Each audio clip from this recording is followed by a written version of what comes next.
Good evening students. நான் நவனிதன். நம்ம physics learn பண்ணுறதுக்காக இங்கே இருக்கோம். 12th சிபிஎஸ்சி போர்டோட 1 ஷார்ட் சீரிஸில் இருக்கும். இன்றைக்கி நம்ம பார்க்க வேண்டிய சாப்டர் வந்து கரண்ட் எலக்ட்ரிசிட்டி. அதில் பர்டிகுலராக நமக்கு பார்ட் 2 நம்ம பார்க்க இருக்கோம். பார்ட் 1 வந்து நம்ம லாஸ்ட் செஷன்லேயே பார்த்து முடிச்சிருக்கோம். டெம்பரேச்சர் டிபெண்டன்ஸ் வரைக்கும் நமக்கு பார்த்து முடிச்சிருக்கோம். ரெசிஸ்டிவிட்டி ரெசிஸ்டிவிட்டி வந்து டெம்பரேச்சர் பேஸ் பண்ணி நமக்கு எப்படி இன்க்ரீஸ் ஆகும் டிக்ரீஸ் ஆகும் அப்படின்ற போர்ஷன் வரைக்கும் நம்ம பார்த்து முடிச்சிருக்கோம். இன்றைக்கி நம்ம என்ன பார்க்க போகிறோம்னா, இந்த electric energy, electric power, cells, EMF, internal resistance, cells in series and so இந்த டாபிக்ஸ், இந்த பேலன்ஸ் இருக்க போர்ஷன்ஸ் ஃபுல்லாக நம்ம இன்றைக்கி பார்க்க போகிறோம். இதுக்கு முன்னாடி நம்ம டெம்பரேச்சர் டிஃபரன்ஸ் ஆஃப் ரெசிஸ்டிவிட்டியில் நமக்கு ஒரு கொஷின்ஸ் இருந்துச்சு. என்னென்னா,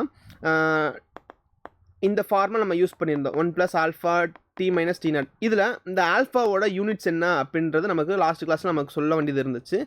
ஆக்சுவலாக நமக்கு இந்த 2 ரெசிஸ்டிவிட்டியோட யூனிட்ஸுமே நமக்கு கேன்சல் அவுட் ஆயிரும். 2 ரெசிஸ்டிவிட்டியோட யூனிட்ஸும் நமக்கு கேன்சல் அவுட் ஆயிரும். ஸோ பேலன்ஸ் நமக்கு இருக்கிறது வந்து ஆல்ஃபா ∆t அப்படின்ற யூனிட்ஸ், அந்த போர்ஷன்ஸ் மட்டும் தான் நமக்கு இருக்கும். இப்போ நமக்கு இந்த ஆல்ஃபா அப்படின்றது வந்து என்னது, டெம்பரேச்சர் டிஃபரன்ஸோட கோஎஃபிஷியன்ட் தான் நமக்கு ஆல்ஃபா. ஸோ இந்த ஆல்ஃபாவோட யூனிட்ஸ் நமக்கு தெரியணும்னா ஜஸ்ட் நம்ம இந்த டெம்பரேச்சர் கீழே ரைட் ஹேண்ட் சைட்ஸ் கொண்டு போனோம்னா நமக்கு டெம்பரேச்சர் இன்வர்ஸ் அப்படின்னு நமக்கு கிடைக்கும். சரிங்களா? ஸோ இந்த டெம்பரேச்சர் இன்வர்ஸ் அப்படின்றது தான் நமக்கு இந்த ஆல்ஃபாவோட கோஎஃபிஷியன்ட். சரிங்களா? ஸோ இதை வச்சு நமக்கு இன்றைக்கி இதிலேருந்து நம்ம இன்றைக்கி போர்ஷன் ஸ்டார்ட் பண்ணுவோம்.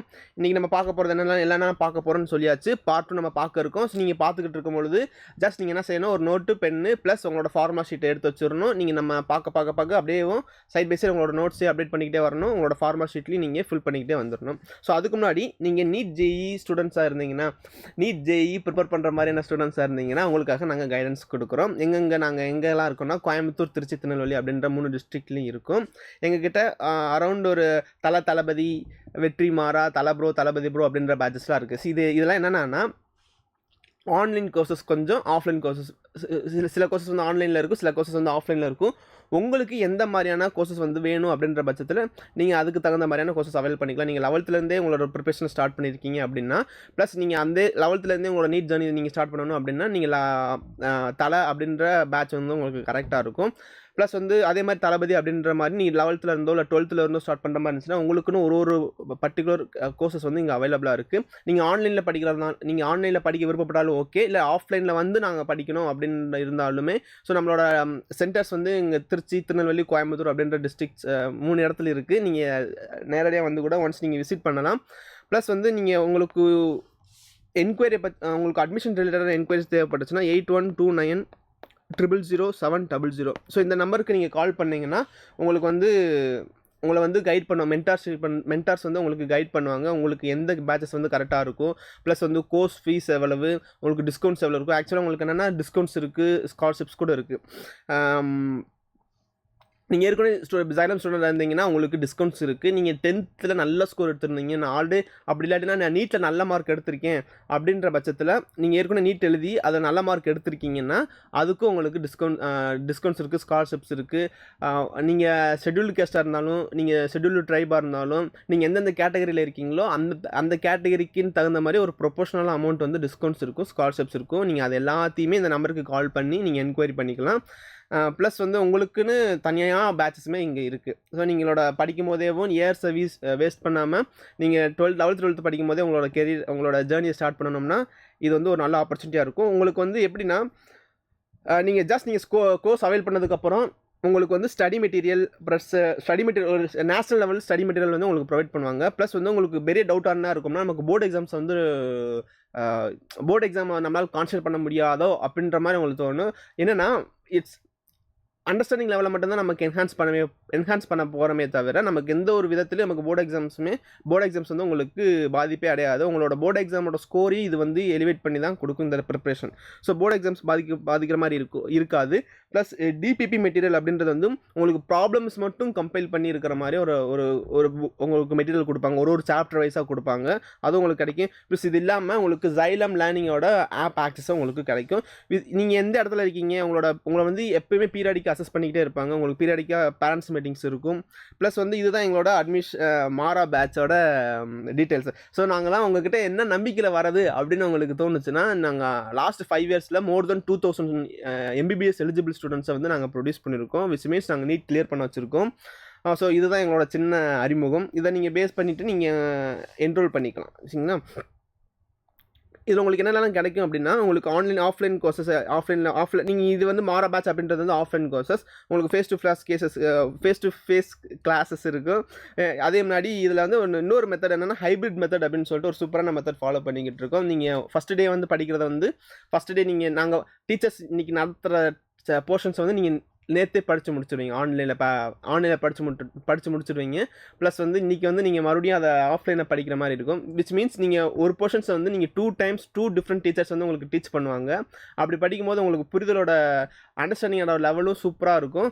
ப்ளஸ் உங்களோட டவுட்ஸுமே நீங்கள் ஈஸியாக கிளாரிஃபை பண்ணுற மாதிரி இருக்கும் இந்த ஹைப்ரிட் மெத்தட் அப்படின்னு சொல்லிட்டு. அண்ட் தென் உங்களுக்கு வெற்றி பேட்ச் அப்படின்றது வந்து ஆன்லைன் பேட்சஸ். நீங்கள் எனக்கு சார் நான் ரொம்ப டிஸ்டன்ஸில் இருக்கேன் என்னால் வர முடியாது அப்படின்னீங்கன்னா நீங்கள் வெற்றி பேட்சில் வந்து என்ரோல் பண்ணிக்கலாம். வெற்றி பேட்சோட கோர்ஸ் டீட்டெயில்ஸுமே லெஸ் தென் 20,000 தான். ஸோ 19,499 தான் இருக்குது உங்களுக்கு.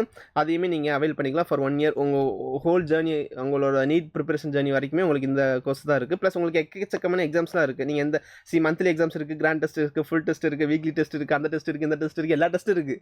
நீங்கள் எந்த டெஸ்ட்டுக்கு வந்து பஞ்சமே கிடையாது. பட் த திங் இஸ் நமக்கு நீங்கள் எந்த ஒரு டெஸ்ட்டுக்குமே உங்களுக்கு வந்து அசஸ் பண்ணிக்கிட்டே இருப்பாங்க. சரிங்களா? அண்ட் தென் தளபதி ப்ரோ அப்படின்றது வந்து நமக்கு இந்த வருஷத்தில் நாங்கள் புதுசாக லான்ச் பண்ண 2 கோர்சஸ். நீங்கள் 11th ஸ்டாண்டர்டில் இருந்து 11th இல்லை 12th வந்து நீங்கள் ஈவினிங் கிளாஸஸ் வரும். கிளாஸ் டைமிங் பார்த்தீங்கன்னா உங்களுக்கு எப்படி இருக்குன்னா 5:30 8:30 இருக்கும். நீங்கள் லைக் டியூஷன் போகிற மாதிரி இருக்கும். வேறஸ் நீங்கள் போர்டு எக்ஸாம்ஸ் கூட என்ன படிப்பீங்க, ஜேஇ போர்ஷனும் படிப்பீங்க, நீட் போர்ஷன்ஸும் படிப்பீங்க. இது வந்து ஒரு சூப்பரான கோர்ஸஸ் நாங்கள் இந்த வருஷம் லான்ச் பண்ணது வந்து. அண்ட் தென் எங்களோட இது வந்து எங்களுக்கு ஆல்ரெடி நாங்கள் எக்ஸிஸ்டன்ஸில் இருக்குது. தளபதி பேட்ச் அப்படின்றது வந்து 11th ஸ்டாண்டர்டுக்கு, தளபதி அப்படின்றது வந்து 12th படிக்கிற பசங்களுக்கு ஆன்லைன் பேட்ச். சரிங்களா? ஸோ இவங்க எல்லாருமே எங்களோட successful candidates. And then that's it. உங்களுக்கு இதுக்கு மேலே உங்களுக்கு இன்ஃபர்மேஷன் வேணும், எனக்கு என்ன சின்ன சந்தேகம் இருக்கே சார் அப்படின்னா நீங்கள் இந்த நம்பருக்கு கால் பண்ணுங்கள். இந்த நம்பருக்கு கால் பண்ணி நீங்கள் என்கொயரி ஸ்டார்ட் பண்ணுங்கள். எந்த நம்பரு? இந்த நம்பருக்கு கால் பண்ணுங்கள். இந்த நம்பருக்கு கால் பண்ணிவிட்டு நீங்கள் ஜஸ்ட் உங்களோட என்கொயரியை ப்ளேஸ் பண்ணுங்கள். உங்களுக்கு இது தவிர்த்து உங்களுக்கு எக்ஸாம்ஸ் ரிலேட்டடான எந்த டவுட்ஸ் வேணால் நீங்கள் கேட்டுக்கலாம். உங்களுக்கு நீட் எக்ஸாமை பற்றி இல்லை ஜேஇ எக்ஸாமை பற்றி உங்களுக்கு ஏதாச்சும் டவுட்ஸ் இருந்தாலோ, நீங்கள் எப்படி ப்ரிப்பேர் பண்ணணும் அப்படின்ற மாதிரி ஜென்ரலான ஒரு டவுட்ஸ் இருந்தாலோ உங்களுக்கு நீங்கள் இந்த நம்பருக்கு கால் பண்ணி நீங்கள் என்கொயரி பண்ணிக்கலாம். மென்டர்ஸ் வந்து உங்களுக்காக வெயிட் பண்ணிக்கிட்டு இருக்காங்க. அண்ட் தென் இன்றைக்கி நம்ம பாடத்துக்குள்ளே போயிடலாம். இன்றைக்கி நம்ம என்ன பார்க்க போகிறோம், எலக்ட்ரிசிட்டியோட பார்ட் 2 நம்ம பார்க்க இருக்கோம். பார்ட் 2ல் வந்து என்ன பார்க்க இருக்கோம்னா, ஃபர்ஸ்ட் ஆஃப் ஆல் எனர்ஜி நம்ம பார்க்க இருக்கோம். இதுக்கு முன்னாடி நம்ம ஃபஸ்ட்டிலேருந்து நம்ம பார்க்க வேண்டியது இருக்குது. என்னென்னா ஒரு கண்டக்டரில் நமக்கு கரண்ட் எப்படி பாஸ் ஆகுது அப்படின்னு சொல்லி நம்ம பார்க்கணும். இதுதான் நம்மளோட பல்பு. இந்த பல்பில் இந்த பல்பை வந்து நம்ம சர்க்யூட்டுக்கு கனெக்ட் பண்ணியிருக்கோம்.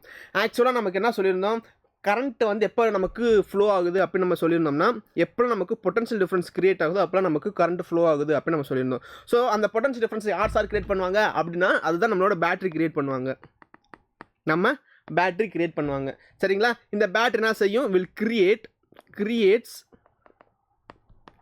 Potential difference. சரிங்களா? ரொம்ப சிம்பிளாக அது பொட்டன்ஷியல் டிஃப்ரென்ஸை மட்டும் அது கிரியேட் பண்ணி இருக்கிற, விச் மீன்ஸ் அதுக்கிட்ட ஒரு எனர்ஜி இருக்குன்னு அர்த்தம். சரிங்களா? இப்போது ஒரு பேட்டரியில் எதுக்கு நம்ம பேட்டரி கனெக்ட் பண்ணுறோம்னா, அந்த பேட்டரியில் ஃபர்ஸ்ட் ஆஃப் ஆல் ஒரு பொட்டன்ஷியல் டிஃப்ரென்ஸ் இருக்கும். இந்த பொட்டன்ஷியல் டிஃப்ரென்ஸ்னால தான் இங்கே இருக்கிற சார்ஜஸ் ஃபுல்லாமே மூவ் ஆக ஆரம்பிக்கும். Okay. And then second thing வந்து இந்த மூவ் ஆகிற எலக்ட்ரான்ஸ் வந்து இந்த மூவ் ஆகிற சார்ஜஸ் வந்து எவ்வளோ எனர்ஜியில் ஃப்ளோ ஆகும்னா, இந்த பேட்டரியில் நமக்கு ஒரு பொட்டன்ஷியல் எனர்ஜி ஸ்டோர் ஆகிருக்கும் இல்லையா. பொட்டன்ஷியல் டிஃப்ரென்ஸ் அப்படின்றது வந்து it's kind of potential energy நம்ம சொல்லலாம். ஸோ இந்த பொட்டன்ஷியல் எனர்ஜி வந்து எவ்வளோ பொட்டன்ஷியல் எனர்ஜியில் இருக்கோ அவ்வளோ பொட்டன்ஷியல் எனர்ஜியில் தான் அந்த எலக்ட்ரான்ஸ் வந்து ஃப்ளோ ஆகும் அப்படின்னு சொல்லி நம்ம லாஸ்ட் கிளாஸில் பார்த்துருந்தோம். இப்போது இந்த கிளாஸ் நம்ம என்னென்ன பார்க்க வேண்டியது இருக்குன்னா, அதோட அந்த எனர்ஜியோட எக்ஸாக்ட் கால்குலேஷன் பார்க்கணும். அண்ட் தென் பவர் நம்ம பார்க்க இருக்கோம். சரிங்களா? இப்போது ஒரு சர்க்யூட் எடுத்துக்கலாம். இந்த சர்க்யூட்டில் நமக்கு இப்போ ஃபேன் அப்படின்னு கனெக்ட் பண்ணிக்கலாம். ஃபேன். சரிங்களா? இப்போ கரண்ட் எப்படி ஃப்ளோ ஆகும்னா, பாசிட்டிவ் டெர்மினலிருந்து நெகட்டிவ் டெர்மினலுக்கு கரண்ட் வந்து ஃப்ளோ ஆகும். கரெக்டாக? பாசிட்டிவ் டெர்மினலிருந்து நமக்கு நெகட்டிவ் டெர்மினலுக்கு கரண்ட் வந்து ஃப்ளோ ஆகும். இப்போது எதனால கரண்ட் ஃப்ளோ ஆகுது அப்படின்னா, சார் நான் ஆல்ரெடி சொன்ன மாதிரி நமக்கு பொட்டன்ஷியல் டிஃப்ரென்ஸ் இருக்குது, அதனால் கரண்ட் ஃப்ளோ ஆகுது. அதே மாதிரி இந்த பொட்டன்ஷியல் டிஃப்ரென்ஸ் வந்து நம்ம எப்படி சொல்லலாம்னா, எனர்ஜி அப்படின்னு கூட நம்ம சொல்லலாம். எனர்ஜி, இந்த பேட்டரிக்கு ஒரு எனர்ஜி இருக்குது. இந்த எனர்ஜி யூஸ் பண்ணி தான், இந்த எனர்ஜினால தான் இங்கே இருக்கிற எலக்ட்ரான்ஸ் வந்து அது புஷ் பண்ணி விடுது. போடா அப்படின்னு. ஸோ இந்த சார்ஜஸ் ஓட மூமெண்ட்டை தான் நம்ம கரண்ட் அப்படின்னு நம்ம சொல்கிறோம். அப்போது அந்த சார்ஜ் வந்து எவ்வளவு எனர்ஜி கெயின் பண்ணும்னா, இந்த பேட்டரிக்கு எவ்வளோ எனர்ஜி இருக்கோ அவ்வளோ எனர்ஜி வந்து அந்த சார்ஜஸ் வந்து கெயின் பண்ணும். சரிங்களா? இப்போ இந்த பேட்டரியில் இருக்க போகிற எனர்ஜி வந்து பொட்டன்ஷியல் எனர்ஜி அப்படின்னு சொல்லியாச்சு. ஃபார் எக்ஸாம்பிள் யூ அப்படின்ற எனர்ஜி இருக்கட்டும். யூ அப்படின்ற ஒரு பொட்டன்ஷியல் எனர்ஜி இருக்கும். அப்போ அந்த சார்ஜஸ் வந்து எவ்வளோ எனர்ஜி கெயின் பண்ணும்னா யூ அப்படின்ற எனர்ஜி கெயின் பண்ணும். சரிங்களா? இப்போ நம்ம டேரெக்டாக என்ன செஞ்சுக்கலாம்னா, பவர் அப்படின்ற ஒரு ஃபார்முலா இருக்குது. அதுக்கு முன்னாடி நான் என்ன சொல்கிறேன்னா, த்ரூ தி ஃபிசிக்ஸ் வந்து ஒரு ஹிண்ட் இருக்குது. என்னென்னா, work done is equal to potential energy.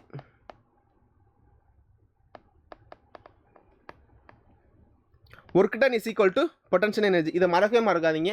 எங்கே போனாலும் உங்களுக்கு ஒர்க் டன் பொட்டன்ஷியல் எனர்ஜி, நம்ம நமக்கு எவ்வளோ பொட்டன்ஷியல் இருக்கோ அவ்வளோ ஒர்க்கு தான் நம்மளால் பண்ண முடியும். ஸோ இதுதான் நமக்கு த்ரூ த ஃபிசிக்ஸ் வந்து சேமாக இருக்க போகுது.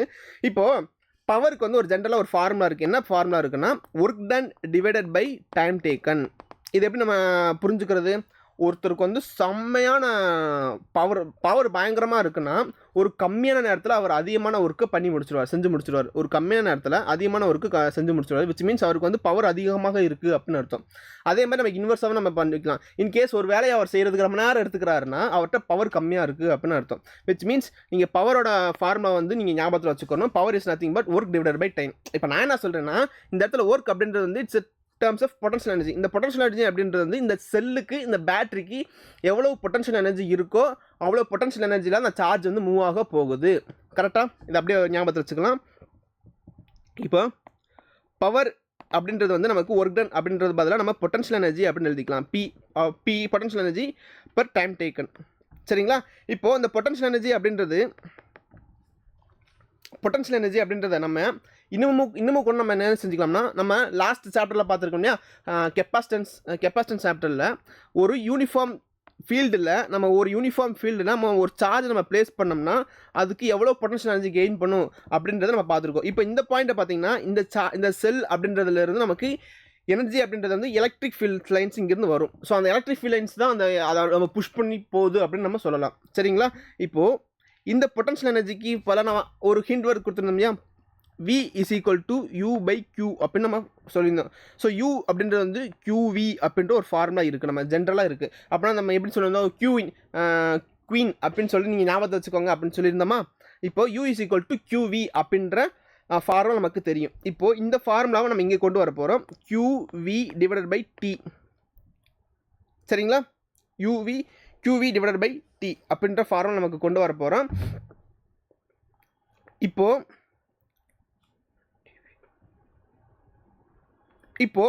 இப்போ நமக்கு இதுலேருந்து நமக்கு என்ன பார்க்க முடியுதுன்னா, இந்த Q பை T அப்படின்ற மட்டும் பார்த்தோம்னா நம்ம எங்கே பார்த்த மாதிரி இருக்கா, I is equal to Q by T.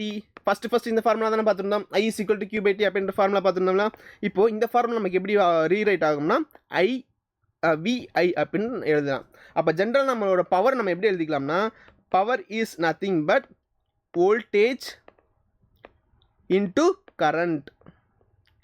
Voltage அப்படின்றது என்னது, இந்த செல்லோட வோல்டேஜ் ப்ளஸ் அதோட கரண்ட், நம்ம எவ்வளோ கரண்ட் அதில் ஃப்ளோ ஆகிக்கிட்டு இருக்குது, இந்த வோல்டேஜ் அப்படின்னு இது ரெண்டும் சேர்த்து தான் நமக்கு பவர் அப்படின்னு நம்ம சொல்ல போகிறோம். சரி, ஓகே. இப்போ நம்ம பவர் என்னன்னு தெரிஞ்சாச்சு. இந்த பவருக்கு இன்னொரு ஸ்பெஷாலிட்டி இருக்குது. இப்போ பவரோட ஃபார்முலா என்னது, P is equal to VI அப்படின்ற formula. P is equal to VI அப்படின்ற ஃபார்முலா தான் நமக்கு பவரோட ஃபார்முலா. இப்போ இதோடக்கு நிறைய வேரியண்ட் இருக்குது. ஃபார் எக்ஸாம்பிள் நமக்கு ஒரு ஓம்ஸ்லாம் நமக்கு தெரியும். ஓம்ஸில் வச்சு இதை வண்டி ஓட்டிடலாம். ஓம்ஸில் வந்துட்டு என்னது, V is equal to IR அப்படின்ற ஒரு ஃபார்முலா தெரியும். I is equal to V by R, V is equal to IR. கரெக்டாக? சரிங்களா? இப்போது இந்த ஃபார்முலா யூஸ் பண்ணி இந்த Vக்கு மட்டும் மாற்ற V is equal to IR அப்படின்னு போட்டோம்னா P அப்படின்றது என்னதாகும், IR into R. So that P is equal to I square R அப்படின்னு வரும் ஃபஸ்ட்டு ஃபார்முலா. அப்படி இல்லாட்டினா இன்னொரு விதமாகவும் கூட எழுதிக்கலாம், I is equal to V by R அப்படின்னு கூட எழுதிக்கலாம். இப்போ இந்த மாதிரி எழுதும் பொழுது நமக்கு ஃபார்முலா எப்படி ரீரைட் ஆகும்னா, P இஸ் ஈக்குவல் டு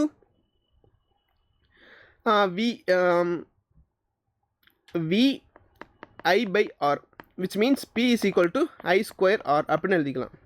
சரிங்களா? இப்போது ஒரே ஃபார்முலா வந்து நமக்கு ரெண்டு விதமாக கூட நம்ம எழுதிக்கலாம். ஸோ இதுக்கு ரெண்டு வேரியண்ட் இருக்குது. ஸோ பவருக்கு நமக்கு இப்போ நம்ம 3 ஃபார்முலா நம்ம பார்த்துருக்கோம். என்னென்ன ஃபார்முலா பார்த்துருக்கோம்னா, first of all P is equal to VI, P is equal to I square R, P is equal to I square divided by R.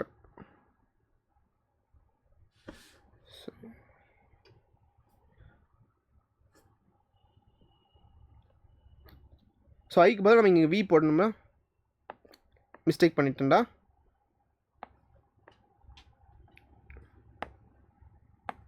So பிக்கு பதிலாக நமக்கு வி இன்ட்டு ஐக்கு பதில் நம்ம வி டிவைடட் பை ஆர் போடணும். அதனால் V square divided by R வரும். V square divided by R போடலாம். ஸோ இதுலேருந்து நம்ம என்ன எழுதிக்கலாம்னா V square divided by R அப்படின்னு எழுதிக்கலாம். V square divided by R இது மூணுமே நமக்கு பவருக்கு உண்டான ஒரு பேசிக்கான ஃபார்முலா. ஒரு சர்க்யூட்ஸில் நமக்கு ஒரு பேட்டரியோட பவர் என்னன்னு கேட்டாங்கன்னா யூ கேன் சே இந்த 3 ஃபார்முலா இருக்குது. P = VI அப்படின்னா ஐ ஸ்கொயர் ஆர்னு எழுதிக்கலாம். அப்படின்னா V square divided by R அப்படின்னு கூட எழுதிக்கலாம். இந்த 3 ஃபார்முலாவும் ஜென்ரலான ஃபார்முலா. சரி, ஓகே. இப்போ இதிலேருந்து நமக்கு எனர்ஜி நமக்கு பேசணும். எனர்ஜி அப்படின்னு நான் ஆல்ரெடி சொன்ன மாதிரி பவருக்கும் எனர்ஜிக்கு என்ன விஷயத்தோம்னா பவர் அப்படின்றது என்ன, அது power is nothing but energy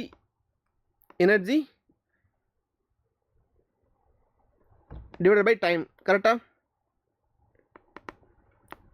energy divided by time. இப்போ இதில் இருந்து நமக்கு எனர்ஜி அப்படின்றத நம்ம எப்படி எழுதிக்கலாம்? எனர்ஜி அப்படின்றது வந்து நமக்கு பவர் இன்ட்டு டைம் அப்படின்னு கூட நம்ம எழுதிக்கலாம். பவர் இன்ட்டு டைம் கூட எழுதிக்கலாம். இப்போ நமக்கு பவருக்கு தான் நமக்கு சூப்பரான ஃபார்முலா தெரியுமே. அப்போ என்னென்ன ஃபார்முலா இருக்கும்? எது நமக்கு என்ன P = VI அப்படின்னு போட்டுக்கலாம். Into T energy is equal to VI into T. அப்படி இல்லாட்டினா I square R into T. அப்படி இல்லாட்டினா V square divided by R into T. சரிங்களா? இந்த 3 ஃபார்முலாவும் நம்மளால் எழுதிக்கிற முடியும். சரிங்களா? ஏன் அப்படின்னா நமக்கு இப்போ தான் நமக்கு இந்த பவருக்கு மட்டும் நம்ம இந்த 3 நம்ம சப்ஸ்டிட் பண்ணிட்டோம். இன்ட்டு டி அப்படின்னு நம்ம போட்டுக்கிட்டோம். இதுதான் நம்ம ஃபஸ்ட்டு ஸ்லைடில் நமக்கு இருக்கிறது. ஃபர்ஸ்ட் ஆஃப் ஆல் அந்த amount of energy dissipated as a heat. இப்போ இந்த எனர்ஜி அப்படின்றது நான் என்ன சொல்லியிருக்கேன்னா அந்த எவ்வளோ எனர்ஜியில் நமக்கு அந்த எலக்ட்ரான்ஸ் வந்து ஃப்ளோ ஆகுது அப்படின்றது. Which means the amount of energy dissipate as the heat in the conductor during the time. எவ்வளோ எனர்ஜி நமக்கு டிசிபேட் ஆகும்னா வி இன்ட்டு VI அப்படின்றது இது என்னது? இது பவர். இது பவர். ஐ ஸ்கொயர் ஆர் அப்படின்றதும் பவர். இந்த V square divided by R அப்படின்றதும் இதுவும் பவர். சரியா? இப்போ நமக்கு ஜென்ரலான ஃபார்முலா என்னது? Energy is nothing but power into time அப்படின்ற ஃபார்முலாவில் இந்த 3 ஃபார்முலாவோட எக்ஸிஸ்டன்ஸ் நமக்கு இருக்குது. ப்ளஸ் வந்து நெக்ஸ்ட் என்னது? நமக்கு பவர் நம்ம பார்த்துருக்கோம். பவர் இப்போ தான் பார்த்துருந்தோம். இப்போது ஒரு யூனிட் டைமுக்கு நமக்கு எவ்வளோ எனர்ஜி வந்து டிசிபேட் ஆகுது அப்படின்றதோட ரேஷியோஸ் தான் நமக்கு power. So that is nothing but energy divided by time. Energy அப்படின்றது இப்போ தான் நம்ம பார்த்துருக்கோம். ஸோ இந்த ஃபார்முலாஸ் ஜஸ்ட் நீங்கள் கோத்ரூ பண்ணால் புரிஞ்சுக்கிறது. ஆனால் அனதர் திங் நமக்கு பவரோட யூனிட் என்னென்னா வாட் அப்படின்றது. What is the unit of power? What is the unit of power? சரிங்களா? தென் இப்போ நம்ம செல்ஸ் நம்ம பார்ப்போம். செல்ஸ் அப்படின்றது இருக்கிறதுல எக்ஸைட்டிங்கான விஷயம் என்னென்னா நமக்கு எப்படி அந்த பொட்டன்ஷியல் டிஃப்ரென்ஸ் வந்து அந்த செல்லு வந்து கிரியேட் பண்ணுது அப்படின்னு நமக்கு தெரிஞ்சிருக்கணும். கரெக்டாக? அந்த பொட்டன்ஷியல் டிஃப்ரென்ஸ் வந்து எப்படி நமக்கு அந்த செல்லுக்குள்ளே கிரியேட் ஆகுது அப்படின்னா ஃபர்ஸ்ட் ஆஃப் ஆல் நமக்கு தேவையான 3 விஷயம் என்னென்னா ஒரு 2 ராடு ஒரு எலக்ட்ரோலைட். ஓகே, 2 ராட் அப்படின்றது 2 எலக்ட்ரோட்ஸ் அண்டு ஒரு எலக்ட்ரோலைட் நமக்கு தேவைப்படும். ஒரு டப்பா எடுத்துக்கிறோமா? இந்த டப்பாவில் ஃபஸ்ட்டு நம்ம 2 ராடை நம்ம டிப் பண்ணிடலாம். 2 ராட் டிப் பண்ணிடலாம். என்ன ராடு? இந்த ராட் வந்து கார்பன் ராட். இந்த ராட் நமக்கு ஜிங்க் ராட். சரிங்களா? ஸோ இந்த ராடை வந்து நம்ம காப்பர், இது வந்து நம்ம பாசிட்டிவ் அப்படின்றது நெகட்டிவ் ராட் அப்படின்னு எடுத்துக்கலாம்னா இப்போது இதில் இது கீழே நமக்கு என்ன யூஸ் பண்ணுவோம்? ஒரு எலக்ட்ரோலைட் நம்ம யூஸ் பண்ணுவோமா? இது வந்து என்னது? எலக்ட்ரோலைட். இப்போ இந்த எலக்ட்ரோலைட் அப்படின்றது வந்து லட்சம் நமக்கு சல்ஃபியூரிக் ஆசிட் கூட எடுத்துக்கலாமா? சல்ஃபியூரிக் அது கூட என்ன, அதுதான் எடுக்கணும். சரிங்களா? சல்ஃபியூரிக் ஆசிட் நம்ம எடுத்துருக்கோம். இப்போது இந்த மாதிரி செட்டப்பில் நமக்கு என்ன நடக்கும்னா இந்த இடத்துல வந்து சார்ஜஸோட மூவ்மெண்ட் நமக்கு கிடைக்கும். ஒரு ராட்லேருந்து இன்னொரு ராடுக்கு வந்து சார்ஜஸ் வந்து மூவ் ஆகும் டியூ டு அயனைசேஷன். இப்போது அதனால் நமக்கு என்ன கிரியேட் ஆகும்னா ஒரு ராடில் ஃபுல்லாமே பாசிட்டிவ் ஆகவும் விச் மீன்ஸ் ஹை பொட்டன்ஷியல் ஆகவும் ஒரு ராடில் லோ பொட்டன்ஷியலாகவும் கிரியேட் ஆகும். இது வந்து என்னது? High potential. இந்த சைடு வந்து லோ பொட்டன்ஷியல். சரிங்களா? இந்த மாதிரி நமக்கு கிரியேட் ஆகும். இப்போது இந்த மாதிரி பொட்டன்ஷியல் டிஃப்ரென்ஸ் கிரியேட் ஆகும்பொழுது நமக்கு என்ன கிடைக்கும்? இதுதான் நம்ம என்ன சொல்கிறோம்னா இதை ஃபுல்லாகவே நம்ம என்ன சொல்கிறோம்னா ஒரு செல் அப்படின்னு நம்ம சொல்கிறோம். இது செல் அப்படின்னு நம்ம சொல்கிறோம். சரிங்களா? சரி, நம்ம என்ன பார்த்துருக்கோம்னா நம்ம ஒரு டப்பில் வந்து நமக்கு ஒரு எலக்ட்ரோலைட் இருக்குது. அந்த எலக்ட்ரோலைட்டில் 2 ராட் நம்ம டிப் பண்ணியிருக்கோம். ஒரு ராட் வந்து கார்பன் ராடு, இன்னொரு ராட் வந்து ஜிங்க் ராடு. இப்போது எலக்ட்ரோலைட்டில் நமக்கு 2 ராடு நம்ம டிப் பண்ணும்பொழுது அந்த இடத்துல நமக்கு பேசிக்காக ஒரு அயனைசேஷன் நடக்கும். சார்ஜஸோட சார்ஜஸ் வந்து மூவ்மெண்ட்னால ஒரு ராடு ஃபுல்லாமே ஹை பொட்டன்ஷியலாகவும் ஒரு ராடு வந்து லோ பொட்டன்ஷியலாகவும் கிரியேட் ஆகும். ஹை பொட்டன்ஷியல் அப்படின்றது சென்ஸ் ஒரு ராடு வந்து பாசிட்டிவ் சார்ஜஸ் ஃபுல்லாக கிளைம் பண்ணியிருக்கும், இன்னொரு ராடில் நமக்கு நெகட்டிவ் சார்ஜஸ் மட்டும் கிளைம் பண்ணியிருக்கும். ஸோ இந்த இடத்துல நம்ம பார்த்தோம்னா ஒரு பொட்டன்ஷியல் டிஃப்ரென்ஸ் கிரியேட் ஆயிடுது.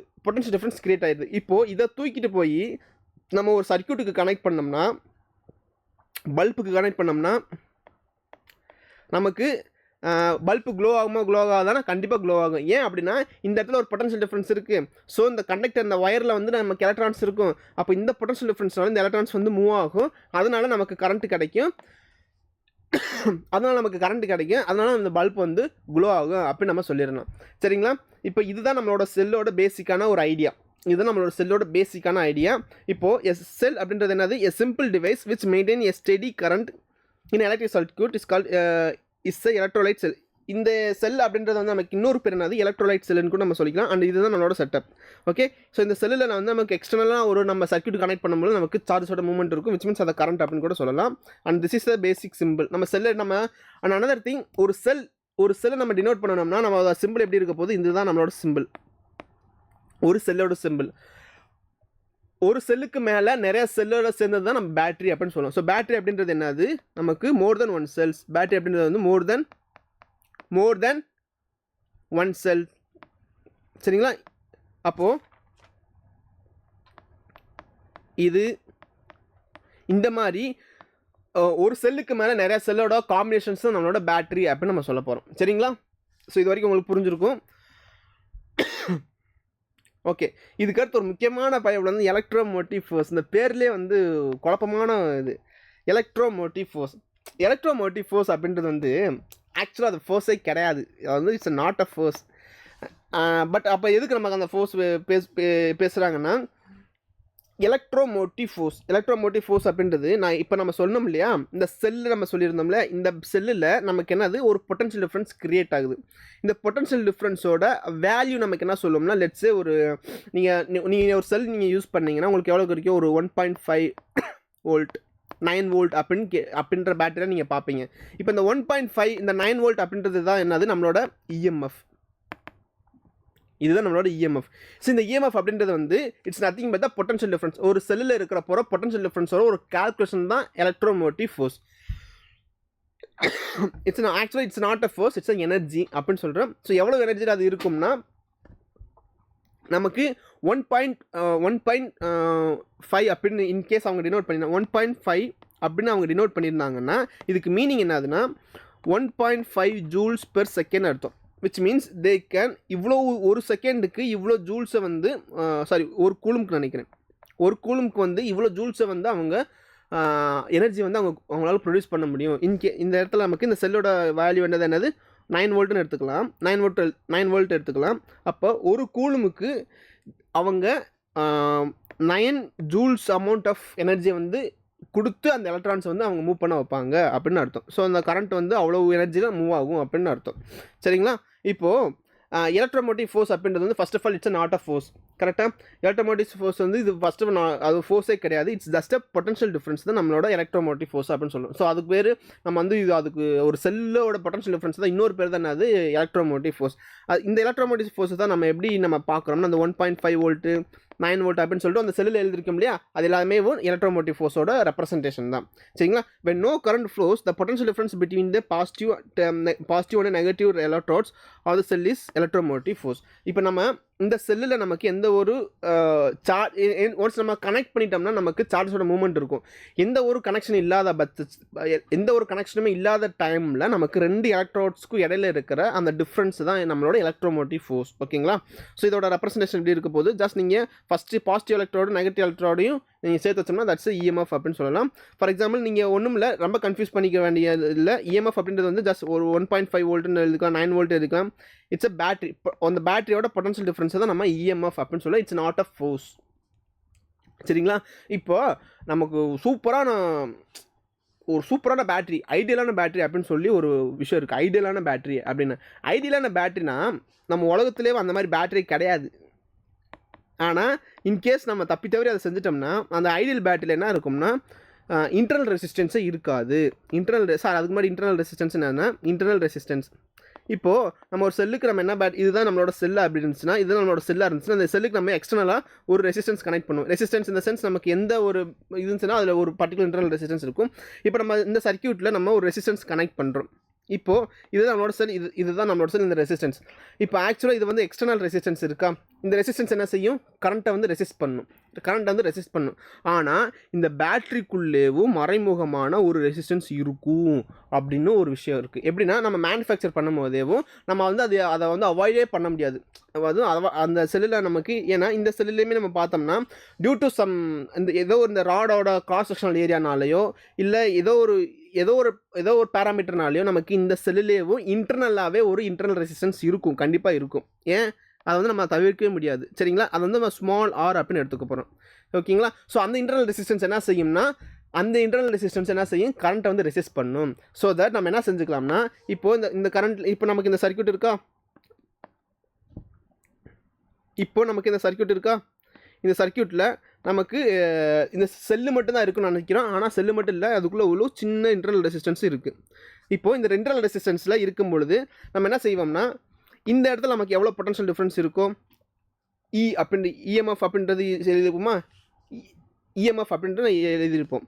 இப்போது இவ்வளோ பொட்டன்ஷியல் டிஃப்ரென்ஸ் வந்து இவ்வளோ எனர்ஜியில் போச்சுன்னா இந்த ரெசிஸ்டர் வழியாக எவ்வளவு எனர்ஜி ட்ராப் ஆகும், எவ்வளவு வோல்டேஜ் ட்ராப் ஆகும்னா, இங்கே எவ்வளோ வோல்டேஜ், அதுக்கு எவ்வளோ எனர்ஜி இது கெயின் பண்ணியிருக்கோ அவ்வளோ எனர்ஜி அங்கே ட்ராப் ஆயிரும். சரிங்களா, இங்கே வி அப்படின்ற அளவுக்கு ட்ராப் ஆயிரும். Which means can be set as இந்த EMF is nothing but the voltage drop அப்படின்னு எழுதிக்கலாம். ஆனால் அது உண்மை இல்லை. ஏன்னா இந்த பயபிளையும் வோல்டேஜ் ட்ராப்பை கிரியேட் பண்ணுறேன். எவ்வளோ கிரியேட் பண்ணுவேன், ஃபார் எக்ஸாம்பிள் அப்படின்ற அமௌண்ட் வந்து அப்படின்ற அளவுக்கு நமக்கு கரண்ட் ஃப்ளோ ஆகிக்கிட்டு இருக்குன்னா இப்போது இந்த இடத்துல நமக்கு அதோட வோல்டேஜ் நம்ம எப்படி ரெப்ரசென்ட் பண்ணுவோம், V = IR அப்படின்னு எழுதுவோமா, V = IR அப்படின்னு எழுதிக்கிறோமா. இப்போது இந்த இடத்துல நமக்கு எவ்வளவு வோல்டேஜ் ட்ராப் ஆகும்னா IR அப்படின்ற அளவுக்கு நமக்கு வோல்டேஜ் ட்ராப் ஆகும். ஸோ இந்த வோல்டேஜ் ப்ளஸ் IR அப்படின்ற நமக்கு வோல்டேஜ் ட்ராப் ஆகும். இதுதான் நம்மளோட இஎம்எஃபோட ஹோலிஸ்டிக். இப்போது இந்த இடத்துல நமக்கு இந்த பாயிண்ட்டில் நமக்கு எவ்வளோ வோல்டேஜ், இது வந்து டெர்மினல் வோல்டேஜ் அப்படின்னு சொல்லுவாங்க. இதுக்கு பேர் என்னது, டெர்மினல் வோல்டேஜ். ஸோ இந்த டெர்மினல் வோல்டேஜ் நம்ம பார்க்கணும்னு ஆசைப்பட்டோம்னா இஎம்எஃப்ல இருந்து நமக்கு அந்த இன்டர்னல் ரெசிஸ்டன்ஸோட வோல்டேஜ் நம்ம ரெடியூஸ் பண்ணோம்னா நமக்கு இந்த ஃபார்முலா நமக்கு கிடச்சிரும். ஓகேங்களா. ஸோ இதுதான் நமக்கு இந்த சாப்டரில் இருக்கிற ஒரு முக்கியமான சூப்பரான ஃபார்முலா, இன்டர்னல் ரெசிஸ்டன்ஸோட ஃபார்முலா, இன்டர்னல் செல்லோட ஃபார்முலா. சரிங்களா. ஸோ இந்த V அப்படின்றது வந்து என்னது, டெர்மினல் வெலாசிட்டி, டெர்மினல் வோல்டேஜ். இந்த E அப்படின்றது வந்து இஎம்எஃப், I அப்படின்றது வந்து current in the circuit, R அப்படின்றது வந்து என்னது, ரெசிஸ்டன்ஸ்.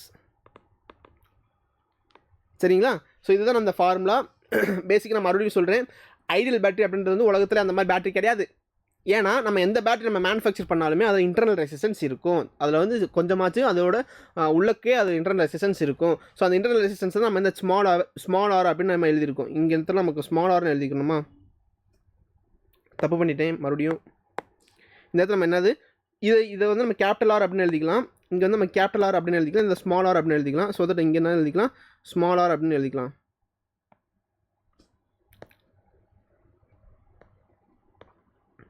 ஸோ தட் உங்களுக்கு கன்ஃபியூஷன் இல்லாமல் இருக்கும். சரிங்களா. ஸோ நம்ம எக்ஸ்டர்னலாக கனெக்ட் பண்ணுற ரெசிஸ்டன்ஸ் வந்து கேபிட்டல் ஆர், உள்ளக்கு இருக்கிறது வந்து ஒரு ஸ்மால் ஆர். ஸோ இந்த ஸ்மால் ஆருமே ஒரு பொட்டன்ஷியல் ட்ராப்பை கிரியேட் பண்ணும். அது எவ்வளோ கிரியேட் பண்ணோம்னா IR அப்படின்ற அளவுக்கு நமக்கு பொட்டன்ஷியல் ட்ராப் கிரியேட் பண்ணும். ஸோ இதுதான் நமக்கு பேட்டரியில் நமக்கு தெரிஞ்சுக்க வேண்டியது ஒரு சிம்பிளான விஷயம். அண்ட் தென் இன்டர்னல் ரெசிஸ்டன்ஸ் அப்படின்னு இப்போ தான் சொன்னேன், இந்த resistance offered by the electrolyte to flow. நம்ம வெளியிலேருந்து நமக்கு ஒரு ரெசிஸ்டன்ஸ் கனெக்ட் பண்ண வேணாம், உள்ளக்கே நமக்கு அந்த உள்ளக்கே இருக்காங்க, உள்ளக்கே அந்த ரெசிஸ்டன்ஸ் இருக்குது அப்படின்ட்டு. இந்த resistance offered by electrolyte to the flow of current அப்படி உள்ளக்கே அந்த எலக்ட்ரோ செல்லுக்குள்ளேவோ நமக்கு இருக்க போகிற ஒரு ரெசிஸ்டன்ஸ் தான் இன்டர்னல் ரெசிஸ்டன்ஸ். அதை நம்ம அவாய்ட் பண்ணவே முடியாது. ஸோ ரேஷியோஸ் அப்படின்னு எப்படி வரும்போது இது ஈஸிக்கல், இதை நம்ம பார்த்தோம் இல்லையா, இந்த ஃபார்முலாவோட ரெப்ரசன்டேஷன் தான் இது. இந்த V அப்படின்றது வந்து என்னது, டெர்மினல் வோல்டேஜ், மறந்துடக்கூடாது, டெர்மினல் வோல்டேஜ்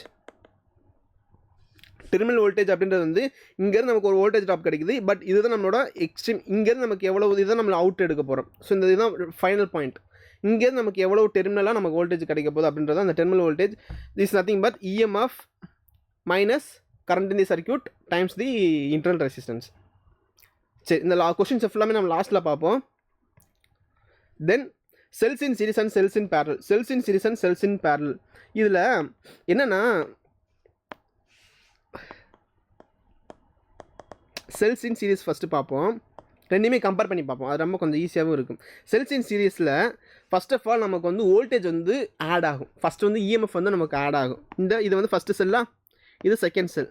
இன்கேஸ் இதை நான் தேர்ட் செல்னு கனெக்ட் பண்ணிடுச்சுன்னா ஃபர்ஸ்ட் ஆஃப் ஆல் கனெக்ஷன் எப்படி இருக்கணும், ஃபஸ்ட்டு செல்லோட நெகட்டிவ் டெர்மினலும் செகண்ட் செல்லோட பாசிட்டிவ் டெர்மினலும் நமக்கு கனெக்ட் ஆகிருந்துருக்கணும். அதே மாதிரி செகண்ட் செல்லோட நெகட்டிவ் டெர்மினலும் தேர்ட் செல்லோட பாசிட்டிவ் டெர்மினலும் நமக்கு ஆட் ஆகிருந்துருக்கணும். ஸோ இந்த மாதிரி நமக்கு காம்பினேஷன்ஸ் இருந்தால் மட்டும்தான் இது வேலை செய்யும், இது ஒர்க் அவுட் ஆகும். அப்படி இல்லாட்டினா அப்படி ஒர்க் அவுட் ஆக அப்போ நமக்கு எப்படி பார்க்கணும். இப்போது ஒரு செல்லுமே இஎம்எஃப் அப்படின்ற இஎம்எஃப் நமக்கு சேம் இஎம்எஃப் ப்ரொடியூஸ் ஆகுதுன்னா, for example E1 E2 same இல்லை. ஃபஸ்ட் ஆஃப் ஆல் மாற்றி எடுத்துக்கலாம். ஃபஸ்ட் செல்லோட இஎம்எஃப் வந்து E1 இருக்கட்டும், செகண்ட் செல்லோட இஎம்எஃப் வந்து E2 இருக்கட்டும், தேர்ட் செல்லோட இஎம்எஃப் வந்து E3 இருக்கட்டும். இப்போது டோட்டல் இஎம்எஃப் நமக்கு எப்படி கிடைக்க போகுதுன்னா இன் சீரிஸ் காம்பினேஷன்ஸ் ஜஸ்ட் நம்ம என்ன செய்ய போகிறோம், அதை ஆட் பண்ணால் மட்டும் நமக்கு போதும். சரிங்களா? இப்போது இந்த இஎம்எஃப் தான் இன்கேஸ் நமக்கு E1 = E2 = E3 எல்லாமே சேமாக இருந்துச்சு, ஒரே இஎம்எஃபாக இருந்துச்சுன்னா நம்ம என்ன செஞ்சுக்கலாம்னா 1 2 3 அப்படின்னா 3 into EMF அப்படின்னு எழுதிக்கலாம். அப்படி இல்லாட்டினா we can also write as n போட்டுக்கிட்டு ஜென்ரலாக நம்ம n EMF n voltage n cells இருக்குது, ஒரு செல்லுமே சேம் EMF கொடுக்கக்கூடிய செல்ஸ் அப்படின்னு இருந்துச்சுன்னா அப்போ டோட்டலாக நமக்கு அந்த பேட்டரியில் எவ்வளவு EMF கிடைக்கும் அப்படின்னு கேட்டாங்கன்னா நம்ம என்ன செஞ்சுக்கலாம், we can write just n into E அப்படின்னு சொல்லலாம். இந்த E அப்படின்றது வந்து EMF of single cell. Okay, பிரச்சனை இல்லை. இப்போது செல் அப்படின்னு நம்ம பார்த்தாலே நான் என்ன சொல்லியிருக்கேன், உள்ளக்கா நம்ம ஒரு இன்டர்னல் ரெசிஸ்டன்ஸ் அங்கே இருக்கும் அப்படின்னு சொல்லியாச்சு. அப்போது நம்ம செல்ஸ் மட்டும் பார்த்தாலே இது ரெசிஸ்ட் பண்ண, அப்போ இன்டர்னல் ரெசிஸ்டன்ஸ் நம்ம கேல்குலேட் பண்ணணும்.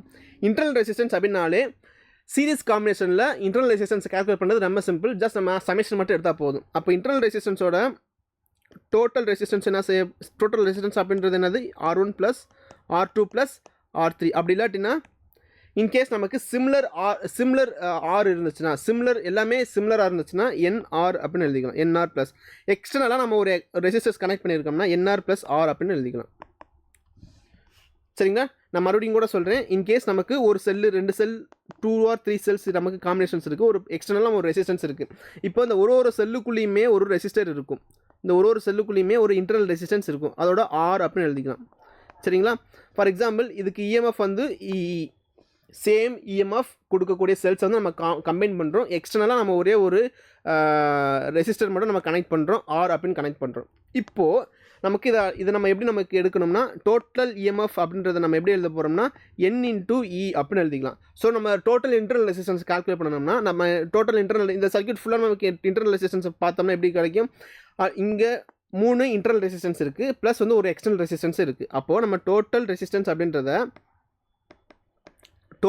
அப்படின்றது வந்து n into similar internal resistance plus 1 external resistance. இது ஏன்னா இது எல்லாமே சீரியஸ் காம்பினேஷனில் இருக்கா, சீரியஸ் காம்பினேஷனில் இருக்கனால நம்ம ரெசிஸ்டன்ஸ் ஃபுல்லாமே நம்ம ஆட் பண்ணால் போதும். இப்போ நம்ம அப்படியே அடுத்த கதைக்கு வருவோம். செல்ஸ் வந்து பேரலாக இருந்துச்சுன்னா என்ன ஆகும்னா, செல்ஸ் வந்து நமக்கு பேரலாக இருந்துச்சுன்னா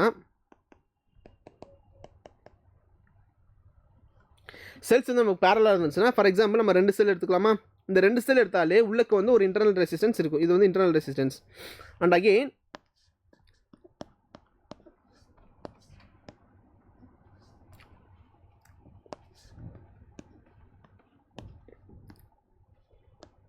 இது E1, இது E2, இது R1 R1 R2ன்னு எடுத்துக்கலாம்.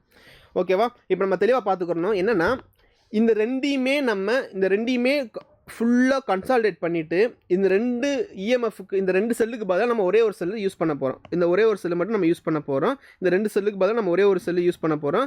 வித் சேம் இந்த 2 செல்லுக்கு பதிலாக நம்ம ஒரே ஒரு செல்லு யூஸ் பண்ண போகிறோம். அப்போது இது வந்து equivalent resistance, equal EMF, equivalent cell. சரிங்களா? இந்த பேரல் காம்பினேஷனோட ஈக்குவலண்ட் செல். இப்போது இதில் கரண்ட் வந்து பேரல் காம்பினேஷனில் எப்பயுமே கரண்ட் வந்து ஸ்ப்ளிட் ஆகும், கரண்ட் வந்து டிவைட் ஆகும். ஓகே, இங்கே இடத்துல ஒரு கரண்ட் போகும், இங்கேருந்து நமக்கு ஒரு கரண்ட் கிடைக்கும்.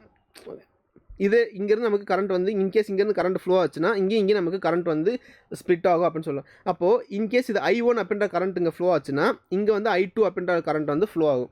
இப்போது நம்ம இதுக்கு பதிலாக நம்ம என்ன செஞ்சுக்க போகிறோம்னா இதுக்கு ஈக்குவலண்ட்டாக நம்ம இந்த ரெசிஸ்டன்ஸ் இந்த சர்க்யூட் நம்ம யூஸ் பண்ண போகிறோம். இதுக்கு வந்து I ஈக்குவலண்ட்ன்ற அளவுக்கு இந்த ரெண்டு கரண்ட்டையுமே நம்ம ஈக்குவேட் பண்ணுற அளவுக்கு நமக்கு இங்கே கரண்ட் ஃப்ளோ ஆகிருக்கணும்.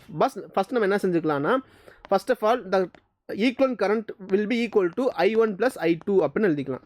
இப்போது கரண்ட்டை நம்ம எப்படி எழுதிக்கலாம்னா current is nothing but I = V/R. V/R அப்படின்றது இந்த இடத்துல நம்ம என்ன எழுதிக்கலாம்னா இந்த வோல்டேஜ் டிவைடட் பை R அப்படின்னு எழுதிக்கலாமா, வோல்டேஜ் டிவைடட் பை R. இது ஈக்குவலண்ட் ரெசிஸ்டன்ஸ், ஈக்குவலண்ட் செல்லோட EMF டிவைடட் பை அதோட equivalent internal resistance should be equal to first செல்லோட EMF divided by R1 plus second செல்லோட EMF டிவைடட் பை R2. சரிங்களா? Just நம்ம கரண்ட்டுக்கு மட்டும் இங்கே நம்ம எழுதிருக்கோம். விச் மீன்ஸ் கரண்ட் எப்படி எழுதிக்கலாம்னா I = V/R அப்படின்னு எழுதிக்கலாம். இந்த V அப்படின்றது இங்கே EMF, இந்த R அப்படின்ற இடத்துல வந்து இங்கே இன்டர்னல் ரெசிஸ்டன்ஸ் இருக்குது. தட்ஸ் இட், அவ்வளோதான். இப்போது இதை நம்ம அப்படியே எங்கே எடுத்துகிட்டு போகலாம்னா இதுதான் நம்மளோட இன்டர்னல் ஈக்குவலண்ட் செல்ஸை கொடுக்கறதுக்கான ஒரு ஜென்ரலான ஃபார்முலா. இப்போ இதே வந்து நம்ம இன்டர்னல் ரெசிஸ்டன்ஸ் மட்டும் நம்ம ஃபோக்கஸ் பண்ணோம்னா இன்டர்னல் ரெசிஸ்டன்ஸுமே நமக்கு எப்படி இருக்க போகுது, ஒரு பேரல் காம்பினேஷன்ஸில் தான் இருக்க போகுது. இன்டர்னல் ரெசிஸ்டன்ஸ் வந்து நமக்கு பேரல் காம்பினேஷன்ஸில் தான் இருக்க போகுது. ஸோ பேரல் காம்பினேஷன்ஸில் இருக்கும் போது நம்ம என்ன எழுதிக்கலாம்னா 1/R1 + 1/R2 அப்படின்னு எழுதிக்கலாம். சரிங்களா? ஸோ இதுதான் நமக்கு இன்டர்னல் ரெசிஸ்டன்ஸில், அதாவது ஒரு செல்ஸ் வந்து சீரீஸில் இருந்தாலும் ஒரு செல்ஸ் வந்து ஒரு பேரலில் இருந்தாலும் நமக்கு தெரிஞ்சுக்க வேண்டிய ஒரே விஷயம். சரிங்களா? ஓகே. ஸோ செல்ஸ் இன் சீரியஸை பொறுத்தளவுக்கு நம்மளோட இப்போது இதில் நம்ம ஒரே ஒரு விஷயத்தை நான் சொல்லணும். இப்போது நமக்கு ஒரு டெர்மினல் வந்து ஒரு நெகட்டிவ் வந்து இன்னொரு பாசிட்டிவில் நம்ம கனெக்ட் ஆகுது இல்லையா, இதே இது வந்து நமக்கு இந்த மாதிரி பொலாரிட்டி மாறி கனெக்ட் ஆகிருந்துச்சுன்னா நமக்கு எப்படின்னா இந்த ஒரு பாசிட்டிவ் டெர்மினலும் இன்னொரு பாசிட்டிவ் டெர்மினலும் நமக்கு கனெக்ட் ஆகிருந்துச்சுன்னா கரண்ட் வந்து எப்படி ஃப்ளோ ஆகும்னா ஆப்போசிட் டைரக்ஷனில் ஃப்ளோ ஆகும். அண்ட் அனதர் திங், இந்த ரெண்டு EMFலையும் இந்த மாதிரி உங்களுக்கு கனெக்ட் ஆச்சுன்னா நீங்கள் எப்படி செஞ்சுக்கலாம்னா ஃபர்ஸ்ட் ஆஃப் ஆல் எந்த செல்லுக்கு வந்து அதிகமான வோல்டேஜ் இருக்குன்னு பாருங்கள், எந்த செல்லுக்கு வந்து அதிகமான EMF இருக்குன்னு பார்க்கணும். இப்போ ஃபார் எக்ஸாம்பிள் இங்கே 9 வோல்ட் இருக்குது, இங்கே 2 வோல்ட் இருக்குன்னு எடுத்துக்கலாம். இப்போது இந்த 9 வோல்ட்டோட செல் வந்து அதிகமான டாமினேஷன்ஸ் காட்டும். ஓகேங்களா? ஸோ அதிகமான டாமினேஷன்ஸ் காட்டும் அண்டு 2 வோல்டேஜ் வந்து சப்ரஸ் ஆகும். Which means 9 voltage will B reduce. இந்த இதுலேருந்து இந்த EMF வந்து ரெடியூஸ் ஆகி 7 டோட்டலாக இந்த சர்க்யூட்டில் நமக்கு எவ்வளோ EMF கிடைக்கும்னா 7 வோல்டேஜ்ன்ற அளவுக்கு நமக்கு EMF கிடைக்கும். அண்டு எந்த டேரக்ஷன் நமக்கு கரண்ட் ஃப்ளோ ஆகும்னா இந்த 9 வோல்ட் EMFல கிடைக்க போகிற கரண்ட்டை தான் டாமினேட் பண்ணும். ஸோ கரண்ட் ஆஃப் இந்த சர்க்யூட்டில் நமக்கு கரண்ட் எப்படி எந்த டேரக்ஷன் இருக்கும்னா இந்த 9 வோல்ட்டில் என்ன கரண்ட் டேரக்ஷன் நமக்கு சொல்ல போகிறோமோ அந்த டேரக்ஷனில் தான் நமக்கு அந்த டேரக்ஷனில் தான் நமக்கு கரண்ட் ஃப்ளோ ஆகும். விச் மீன்ஸ் இந்த 9 வோல்ட் தான் நமக்கு டாமினேட் பண்ணணும்னு சொல்லணும். சரிங்களா? ஓகே. இன்கேஸ் ஜஸ்ட் நீங்கள் என்ன நமக்கு சொல்லணும்னா ரெண்டு செல்லுமே நமக்கு பொலாரிட்டி மாற்றி கனெக்ட் பண்ணாலும் நம்ம பொலாரிட்டி மாற்றி கனெக்ட் பண்ணாலும் நம்ம EMF வந்து நம்ம ரெடியூஸ் பண்ணிடும். விச் மீன்ஸ் ஒரு EMF வந்து டாமினேட் பண்ணி இன்னொரு EMF வந்து சப்ரஸ் ஆகும். ஸோ நம்ம டாமினேட் பண்ணுறதுலேருந்து நமக்கு சப்ரஸ் ஆகிற EMF வந்து ரெடியூஸ் பண்ணாலே நமக்கு போதும் ரிசல்டன்ட் EMF நமக்கு கிடச்சிடும். That's it. சீரியஸ் காம்பினேஷன் நம்ம இப்போ தான் பார்த்துருக்கோம். அண்ட் தென் பேரல் காம்பினேஷன்ஸில் பார்த்துருக்கோம். இப்போ பேரல் காம்பினேஷன்ஸ் இந்த ஃபார்முலா பார்த்துருந்தோமா, இந்த ஃபார்முலா எப்படி இருக்குன்னா so I equivalent will be equal to I1 + I2 அப்படின்ற இதிலிருந்து நீங்கள் எடுத்துக்கிட்டு I = V/R அப்படின்னு போட்டிங்கன்னா உங்களுக்கு இந்த மாதிரி உங்களுக்கு ஒரு ஃபார்முலா 2 ஃபார்முலா நமக்கு கிடச்சிடும். ஸோ இதுதான் all about cells in parallel and cells in series அப்படின்னு நம்ம பார்த்துருக்கோம். ஸோ அண்ட் தென் சில கொஷின்ஸ் இருக்குது. ஓகே. ஸோ இப்போ கொஷின்ஸ் மட்டும் டக்குன்னு பார்த்துட்டு போயிடுவோமா?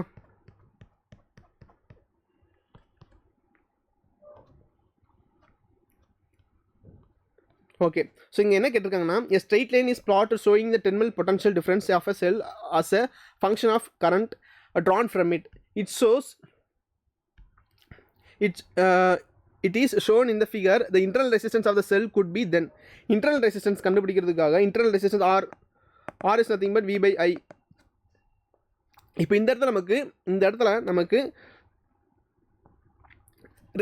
கிராஃப் எதுக்கு ரெண்டு கிடையிலுக்குன்னா ஒரு கரண்ட்டுக்கும் வோல்டேஜுக்கு இடையில நமக்கு கிராஃப் இருக்குது. அப்போது இதோட ஸ்லோப் நமக்கு எதை கொடுக்கும்னா ரெசிஸ்டன்ஸ் நமக்கு கொடுக்கும். ஏன் அப்படின்றது resistance is nothing but V/I. சரிங்களா? இப்போது V/I அப்படின்றது வந்து இந்த 2 பாயிண்ட் எடுத்துக்கலாம். இந்த 2 பாயிண்ட் எடுத்துக்கலாம். இந்த 2 பாயிண்ட்டுக்கு ஈக்குவலண்டான இந்த 2 இதுவுமே எடுத்துக்கலாம். இப்போது V அப்படின்றது என்னன்னா ஃபர்ஸ்ட் ஆஃப் ஆல் 4.2 மைனஸ் 2.8. நீங்கள் எந்த 2 பாயிண்ட் வேணால் சூஸ் பண்ணிக்கலாம் இந்த கிராஃபில் அலாங் தி ஒய் ஆக்சிஸில். அதே மாதிரி ஆனால் அதுக்கு ஈக்குவலண்டான எக்ஸ் ஆக்சிஸை நீங்கள் கால்குலேட் பண்ணிக்கணும். ஸோ இந்த 4.2 அப்படின்ற இருக்கிற இடத்துல வந்து நமக்கு என்ன இருக்குது, இந்த 4.2 இருக்கிற இடத்துல வந்து நமக்கு என்னது 0.5 இருக்குங்களா? ஸோ அதே மாதிரி இந்த 2.8 இருக்கிற இடத்துல வந்து 1.5 இருக்குது. அப்போது 1.5 மைனஸ் 0.5 இதோட டிஃப்ரென்ஸ், விச் மீன்ஸ் நம்ம இதில் நம்ம என்ன கிடைக்கும்னா 4.2 2.8 3 12 1 4. ஸோ 1.4 டிவைடட் பை 1.5 1 கிடைக்குங்களா?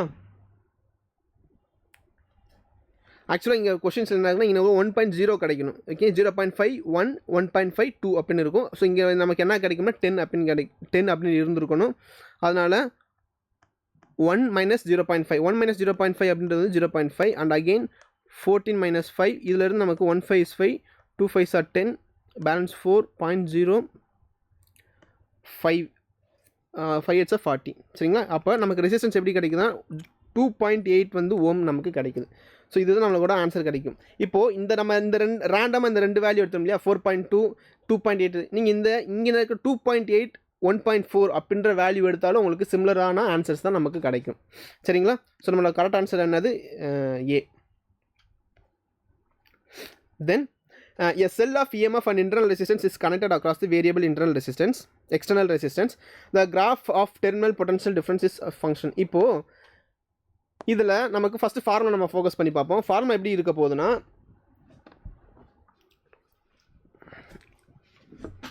அவங்க சொன்னபடி ஒரு செல் இருக்குது. இந்த செல்லில் நமக்கு ஒரு இன்டர்னல் ரெசிஸ்டன்ஸ் இருக்குது.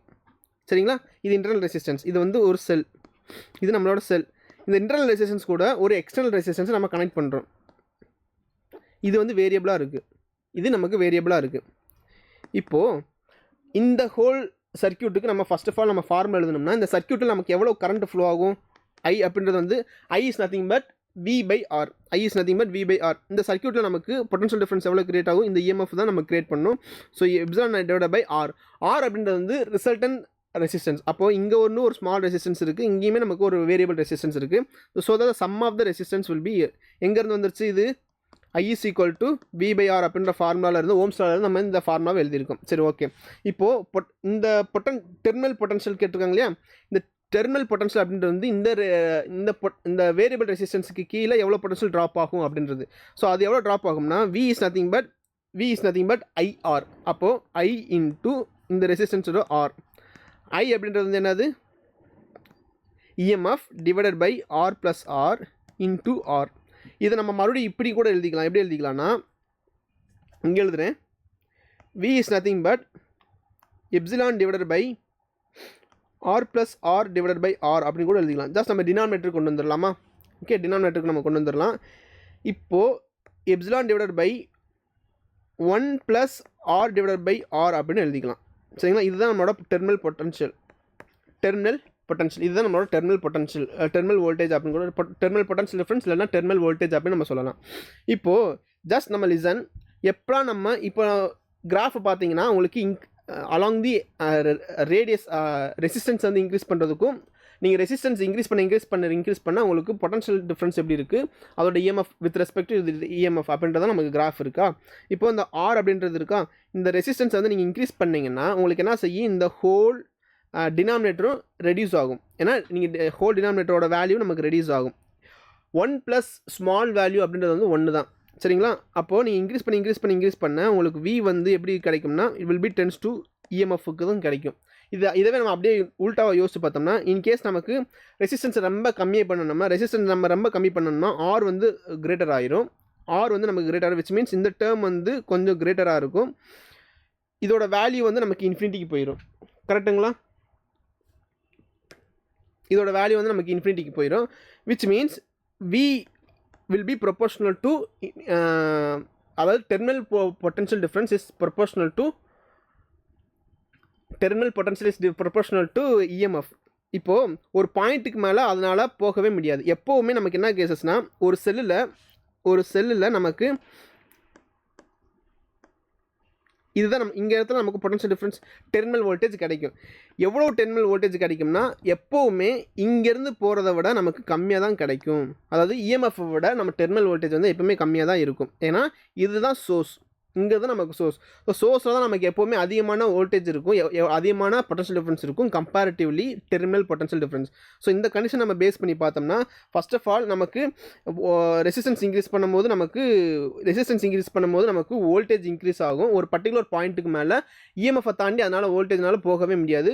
இஎம்எஃப் எந்த பாயிண்டில் இருக்கோ அந்த பாயிண்ட்டோட அது சேச்சுரேட் ஆயிரும். ஸோ அப்படி பார்க்கும்போது நமக்கு செகண்ட் ஆப்ஷன் தான் நமக்கு கரெக்டான ஆப்ஷனாக இருக்கும்.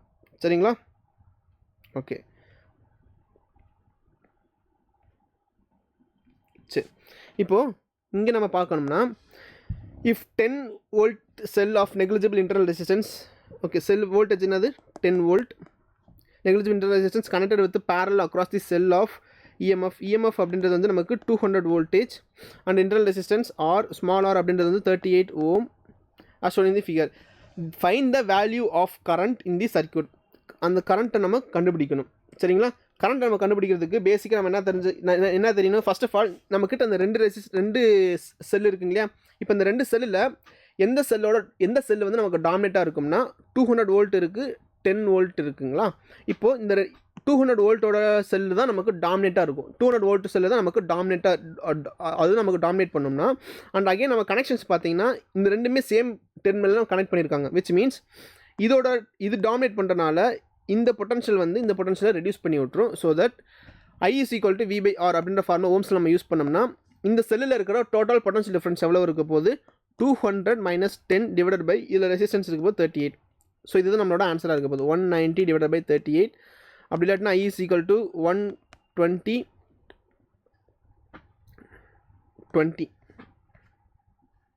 sorry so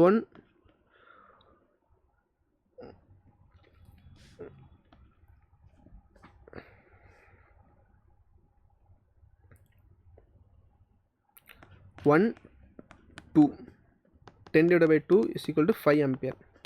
சரிங்களா? அப்போ அந்த சர்க்யூட்டில் நமக்கு ஃப்ளோ ஆக போகிற கரண்ட் வந்து எவ்வளோ இருக்க போகுது, 5 ampere தான் இருக்க போகுது. ஃபர்ஸ்ட் ஆஃப் ஆல் நமக்கு ரெண்டு செல்லுமே நமக்கு ஆப்போசிட்டில் நம்ம கனெக்ட் ஆகிருக்கு. ஸோ தட் எப்போவுமே எந்த செல்லோட வோல்டேஜ் அதிகமாக இருக்கோ அந்த செல்லோட டாமினேஷன்ஸ் அதிகமாக இருக்கும். இப்போ 200 voltageோட டாமினேட்ஸ் தான் அதிகமாக இருக்கும். இதுதான் நமக்கு அதிகமான டாமினேட் கிடைக்கும். இப்போ இந்த செல் வந்து இந்த செல்லோட பொட்டன்ஷியல் வந்து ரெடியூஸ் பண்ணும். ஏன் ரெடியூஸ் பண்ணோம்னா இதை வந்து பாசிட்டிவும் கனெக்ட் ஆகிருக்கு. இன்கேஸ் இதுவே நமக்கு நெகட்டிவாக கனெக்ட் ஆகிருச்சுன்னா நமக்கு ஆட் ஆகும். சரிங்களா? இது வந்து ஆட் ஆகும். அப்போது ஃபஸ்ட்டு செல்லோட டாமினேஷன்ஸ் அதிகமாக இருக்கும். ஸோ தட் 200 minus 10 அப்படி நம்ம போட்டிருக்கோம். அண்ட் அகைன் நமக்கு I is equal to V by R அப்படின்ற ஃபார்முலாலே நம்ம எழுதிக்கலாம். சரிங்களா? இந்த வோல்டேஜ் அப்படின்றது வந்து இந்த செல்லில் இருக்கிறப்ப மொத்த இஎம்எஃப் எவ்வளோ கிடைக்குது டிவைடட் பை இந்த செல்லில் இருக்கிறப்ப ரெசிஸ்டன்ஸ். சரிங்களா? That's it. And then find the current flow. இது வந்து இருக்கிறதுலே சூப்பரான questions. Find the current flowing through the branch A. ஆக்சுவலாக இது வந்து நம்ம லாஸ்ட் இயரோட போர்டு கொஷின்ஸ்டா.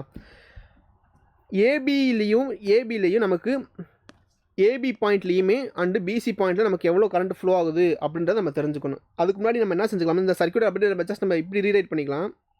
இந்த மாதிரி இப்போ இது ரெண்டுமே சீரிஸை கனெக்ஷன் ஆகிருக்கா. 5 ohm and 20 ohm வந்து நமக்கு சீரிஸாக கனெக்ட் ஆகிருக்கனால இதில் என்ன செஞ்சுக்கலாம், 25 ohm அப்படின்னு எழுதிக்கலாம். இதை வந்து நம்ம 10 ohm அப்படின்னு எழுதிக்கலாம். அண்டு அகெயின் இந்த 5 ohm வந்து நம்ம 5 ohம்னு எழுதிக்கலாம். இப்படி எல்லாத்தையுமே நம்ம கனெக்ட் பண்ணிவிட்டு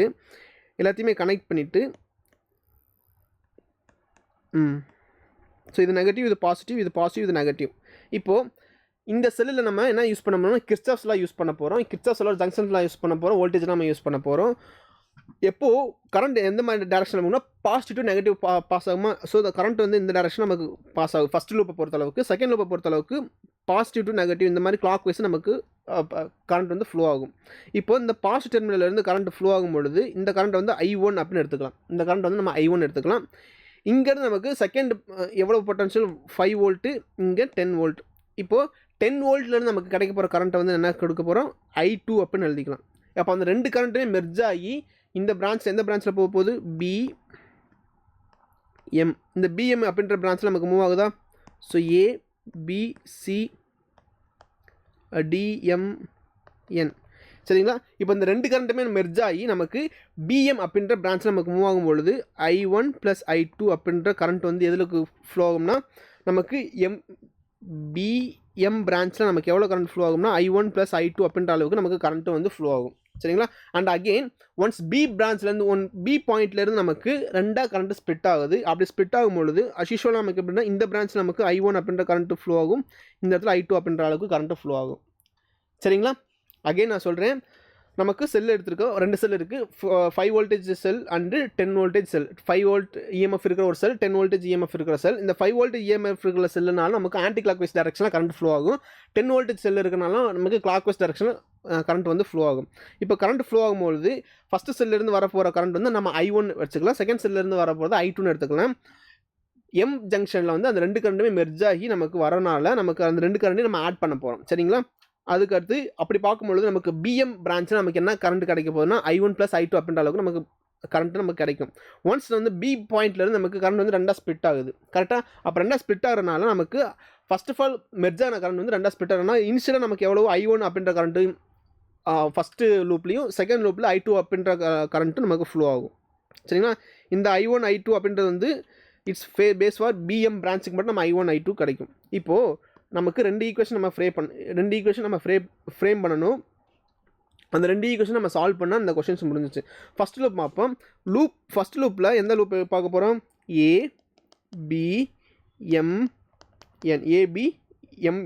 ABMN. இந்த லூப்பில் பார்த்தீங்கன்னா நமக்கு கரண்ட் எந்த டைரக்ஷனில் ஃப்ளோ ஆகுதுன்னா ஆன்டி கிளாக் வைஸ் டைரக்ஷனில் ஃப்ளோ ஆகுது. அப்போது கிர்ச்சாஃப்ஸோட வோல்டேஜில் என்ன சொல்லுவாங்கன்னா, நம்ம இந்த பொட்டன்ஷியலில் எவ்வளோ இஎம்எஃப் இருக்கோ இதுக்கு ஈக்குவலண்ட்டான இஎம்எஃப் தான், நம்ம எவ்வளோ ஒரு பொட்டன்ஷியல் ட்ராப் கிரியேட் ஆனாலும் அதுக்கு ஈக்குவலண்ட்டான இஎம்எஃப் தான் நமக்கு அந்த சம் ஆஃப் வந்து நமக்கு இதுக்கு ஈக்குவலண்ட்டாக இருக்கணும். சரிங்களா? ஃபார் எக்ஸாம்பிள் இங்கே 5 வோல்டேஜ் இருக்கா, இந்த 5 வோல்டேஜ் வந்து எப்படி ஸ்ப்ளிட் ஆகும்னா இந்த ரெசிஸ்டரில் எவ்வளோ பொட்டன்ஷியல் ட்ராப் ஆகுதோ இந்த ரெசிஸ்டன்ஸ் எவ்வளோ பொட்டன்ஷியல் ட்ராப் ஆகுதோ ரெண்டையும் ஆட் பண்ணிங்கன்னா உங்களுக்கு 5 வோல்டேஜ் கிடைக்கணும். இது சொல்கிறது தான் கிர்ச்சாஃப்ஸோட வோல்டேஜ் தான். இப்போ இந்த this 5 voltage will be equivalent to இந்த பிரான்ச்சில் இந்த 10 ஓம் ரெசிஸ்டரில் நமக்கு எவ்வளோ பொட்டன்ஷியல் ட்ராப் ஆகும்னா potential will be equal to V is equal to IR. அப்போ கரண்ட் வந்து எவ்வளோ ஃப்ளோ ஆகிட்டு இருக்கு? I1 + I2 அப்படின்ற அளவுக்கு கரண்ட் ஃப்ளோ ஆகிட்டு இருக்கு இன் 10 ஓம். I1 + I2 ப்ளஸ் இந்த இங்கே வந்து நமக்கு எவ்வளோ 5 ஓம் ரெசிஸ்டரில் நமக்கு எவ்வளோ கரண்ட் ஃப்ளோ ஆகிட்டு இருக்குன்னா I1 அப்படின்ற அளவுக்கு கரண்ட் ஃப்ளோ ஆகிட்டு இருக்கு. இப்போது 10I1 + 10I2 + 5I1 இதை நம்ம எப்படி எழுதிக்கலாம்னா I1 15I1 + 10I2 அப்படின்னு எழுதிக்கலாமா? அண்ட் அகெயின் இதை நம்ம என்ன எழுதிக்கலாம்னா 5 ஃபுல்லாக டிவைட் பண்ணிட்டோம்னா 3I1 + 2I2 = 1 அப்படின்னு எழுதிக்கலாம். இது வந்து ஈக்குவேஷன் 1ன்னு எடுத்துக்கலாம். இப்போ செகண்ட் லூப் எடுத்துக்கலாம். செகண்ட் லூப் அப்படின்றது வந்து எப்படின்னா MBCD M. சரிங்களா? இது வந்து போர்ட் கொஸ்டின், கொஞ்சம் கவனமாக பார்த்துக்கணும். Last year board questions. இப்போ இந்த லூப்பில் பார்த்தீங்கன்னா நமக்கு கரண்ட் வந்து கிளாக் வைஸ் டைரக்ஷனில் ஃப்ளோ ஆகிக்கிட்டு இருக்குது. இந்த கிளாக் வைஸ் டைரக்ஷனில் ஃப்ளோ ஆகும்போது அண்ட் அகெயின் சேம் பிரின்சிபிள் நமக்கு அந்த 10 வோல்ட் வந்து எதுக்கு ஈக்குவலண்ட்டாக இருக்கணும்னா sum of the voltage dropping in every components. இப்போது இந்த 10 ஓமில் நமக்கு எவ்வளோ வோல்டேஜ் ட்ராப் ஆகும்னா 10 × I1 + I2 அப்படின்ற அளவுக்கு நமக்கு பொட்டன்ஷியல் ட்ராப் ஆகும். அதே மாதிரி 25 ரெசிஸ்டரில் நமக்கு எவ்வளவு பொட்டன்ஷியல் ட்ராப் ஆகும்னா 25 ஓமில் நமக்கு I2 அப்படின்ற அளவுக்கு கரண்ட்டு ஃப்ளோ ஆகிறனால அதுக்கு ஈக்குவலண்டான பொட்டன்ஷியல் வந்து ட்ராப் ஆகும். ஸோ இதை நம்ம சம்மேஷன் கொடுத்தோம்னா 10I1 + 10I2 + 25I3 and again 10I1 I3 இல்லை, இங்கே I2. சரிங்களா? இப்போ இந்த I2 நமக்கு 10I1 + 35I2. இப்போ இதிலேருந்து நம்ம 5 டேபிளை டிவைட் பண்ணோம்னா 5 is equal to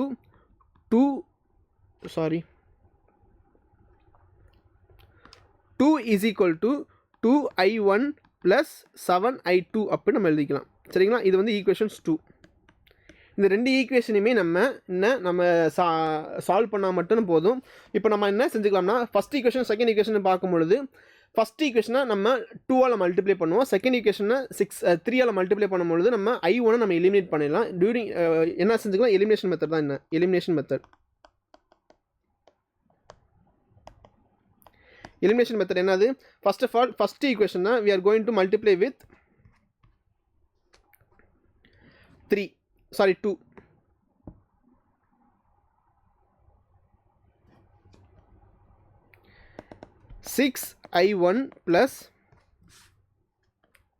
6i1 plus 4i2 will be equal to 2. இது ஃபர்ஸ்ட் ஈக்குவேஷன். செகண்ட் ஈக்குவேஷன் கூட நம்ம 3 மல்டிப்ளை பண்ணோம்னா 6i1 plus 21i2 6i1 plus 21i2 will be equal to 6. இப்போ இதை நம்ம ஜஸ்ட் எலிமினேட் பண்ணிடலாம். எலிமினேட் பண்ணும்பொழுது மைனஸ் போட்டுடலாமா? இது ஃபுல்லாக நம்ம 0 ஆயிரும். அப்போது 4 minus 21 17 18 19 20 21. அப்போது minus 17 i2 will be equal to -4 and again i2 will be equal to 4 minus 4 divided by 17. So i2 நமக்கு கிடச்சாச்சு. இப்போ இந்த i2 நம்ம எந்த ஃபார்முலா யூஸ் பண்ண போகிறோம்னா ஃபஸ்ட் ஃபார்முலா யூஸ் பண்ண போகிறோம். ஃபஸ்ட் ஃபார்முலா அப்படின்றது வந்து 3i1 plus 2i2 is equal to 1. 3i1 plus 2i2 is equal to 1. இதில் நமக்கு அந்த i2க்கு மட்டும் நம்ம வேல்யூ கொடுத்தா போதும். 3i1 plus 2 into 4 divided by 17 is equal to 1. இப்போது 3i1 is equal to 1 minus 4 to 8 divided by 17. And again 17 minus 8 divided by 17. 17 minus 8 9 17 3i. இப்போ இதில் வந்து நமக்கு என்ன செஞ்சுக்கலாம்னா i1 அப்படின்றது என்னது? இந்த 3 கேன்சல் பண்ணிட்டோம்னா 3 divided by 17. ஸோ இதுதான் உங்களோட i1 அண்ட் இதுதான் நம்மளோட i2 அப்படின்ற வேல்யூ. ஸோ இதில் நான் என்ன செஞ்சுருக்கோம்னா ஃபர்ஸ்ட் ஆஃப் ஆல் 2 செல்லை நம்ம பார்த்துருக்கோம். 2 செல்லேருந்து நமக்கு கரண்ட் எந்த டைரக்ஷனில் ஃப்ளோ ஆகுதுன்னு பார்க்குறோம். ஒன்ஸ் நம்ம இந்த கரண்ட் இம்ப்ளிமெண்ட் பண்ணுறது தான் இருக்கிற முக்கியமான விஷயம். ஒன்ஸ் நம்ம கரண்ட் வந்து நம்ம இம்ப்ளிமெண்ட் பண்ணிட்டோம்னா ஜஸ்ட் நமக்கு ஃபார்ம் எழுதிட்டு அப்படியே போடுறது தான் நமக்கு ரெண்டுமே சால்வ் பண்ணுறது நமக்கு இருக்கிற ஃபஸ்ட்டு டாஸ்க்கு. ஃபஸ்ட் லூப்பில் நமக்கு கரண்ட் வந்து ஆன்டி கிளாக் வைஸ் டேரக்ஷனில் ஃப்ளோ ஆகும். செகண்ட் டேரக்ஷனில் வந்து கரண்ட் வந்து கிளாக் வைஸ் டேரக்ஷனில் ஃப்ளோ ஆகும். இப்போ நமக்கு 2 லூப்புமே எடுத்துக்கிட்டு 2 ஈக்குவேஷன் நம்ம ஃப்ரேம் பண்ண போகிறோம். 2 ஈக்குவேஷனையும் நம்ம எலிமினேட் பண்ணிவிட்டு கரண்ட் 1 கரண்ட் 2 கொடுக்க போகிறோம். ஸோ ஃபஸ்ட்டு செல்லேருந்து ஃப்ளோ கரண்ட் வந்து i1 அப்படின்னு எடுக்க போகிறோம். செகண்ட் செல்லேருந்து நமக்கு ஃப்ளோ ஆகிற கரண்ட் வந்து i2 எடுக்க போகிறோம். ஒன்ஸ் வந்து இந்த M ஜங்ஷனில் வந்து நமக்கு 2 கரண்ட்டுமே மெர்ஜ் ஆகும் பொழுது நமக்கு i1 + i2 கிடைக்கும். ஸோ B பாயிண்ட்லேருந்து அகைன் நமக்கு கரண்ட் வந்து ஸ்ப்ளிட் ஆகும். ஸோ மறுபடியும் i2 i1 நமக்கு ஸ்ப்ளிட் ஆகும். சரிங்களா? இதை பேஸ் பண்ணி இந்த ப்ராப்ளம் போட்டிருக்கோம். இதை நீங்கள் சால்வ் பண்ணும்போது உங்களுக்கு இந்த ஆன்சர் கிடைக்கும். ஃபர்தராக நீங்கள் இதையுமே நம்ம சால்வ் பண்ணிக்கலாம். சரிங்களா? So that's it. இதில் நமக்கு தெரிஞ்சுக்க வேண்டிய விஷயம் அவ்வளோதான். சரிங்களா? ஸோ இது மட்டும் இல்லாமல் உங்களுக்கு புக் பேக் எக்ஸசைஸ் ப்ளஸ் உங்களுக்கு அடிஷ்னல் எக்ஸாம்பிளர் ப்ராப்ளம்ஸ் நீங்கள் கோ த்ரூ பண்ணிவிட்டு ப்ராக்டிஸ் பண்ணுங்கள். உங்களுக்கு இன்னமும் ஈஸியாக புரியும். So that's it for the day. And again நான் என்ன சொல்லணும்னா, இன்கேஸ் நீங்கள் நீட் ஜெய் ப்ரிப்பேர் பண்ணுற மாதிரி இருந்தீங்கன்னா உங்களுக்கு கைடன்ஸ் கொடுக்கறதுக்காக அங்கே வெயிட் பண்ணிக்கிட்டு இருக்கோம். ஸோ எங்ககிட்ட நாங்கள் எங்கெங்கே இருக்கோம், திருச்சி, திருநெல்வேலி, கோயம்புத்தூர் அப்படின்ற 3 டிஸ்ட்ரிக்ட்லேயும் இருக்கும். நீங்கள் எங்கே வேணால் உங்களோட அட்மிஷன்ஸை என்கொயரி பண்ணிக்கலாம். உங்களுக்கு எந்த டிஸ்டன்ஸ் கம்மியாக இருக்கோ அந்த அங்கே வந்து அந்த சென்டரில் உங்களோட அட்மிஷன்ஸ் நீங்கள் என்ரோல் பண்ணிக்கலாம். இன்கேஸ் எனக்குலாம் வரதுக்கு விருப்பமே இல்லை அப்படின்னீங்கன்னா நீங்கள் என்ன செஞ்சுக்கலாம், நீங்கள் ஆன்லைன் கோர்சஸ் கூட இருக்குது. நீங்கள் ஆன்லைன் கோர்ஸ் கூட அவைட் பண்ணிக்கலாம். நீங்கள் 11th படிக்கிறதுனாலும் இல்லை 12th இருந்தீங்கனாலும் இல்லை ரிப்பீட் பண்ணியிருக்கீங்க, இல்லாட்டி நான் ஃபஸ்ட் டைம் நான் எழுத போகிறேன் அப்படின்னு நீங்கள் எந்த கேட்டகரியில் இருந்தாலும் உங்களுக்கான ஸ்பெசிஃபிக்கான கோர்சஸ் வந்து இங்கே அவைலபிளாக இருக்குது. ஸோ தட் நீங்கள் இந்த நம்பருக்கு கால் பண்ணி என்கொயரி பண்ணுங்கள். இந்த நம்பருக்கு கால் பண்ணி உங்களுக்கு அட்மிஷன் ரிலேட்டான டீட்டெயில்ஸ் வந்து அவங்களுக்கு கைட் பண்ணுவாங்க. இன்கேஸ் நீங்கள் ஃப்ரீயாக இருந்தீங்கன்னா கோயம்புத்தூரில், திருச்சி, திருநெல்வேலியில் உங்களோட சென்டருக்கு வந்து நீங்கள் நேரடியாக கூட வந்து விசிட் பண்ணிக்கோங்க. விசிட் பண்ணிவிட்டு உங்களோட அட்மிஷன் நீங்கள் என்ரோல் பண்ணுறதுக்கான ப்ராசஸ் வந்து நீங்கள் டேக் ஓவர் பண்ணிக்கலாம். And that's it. நம்ம இன்றைக்கி பார்க்கணும்னு நினச்சது எல்லாத்தையும் கம்ப்ளீட்டாக பார்த்து முடிச்சிட்டோம். Thank you so much for the time. By.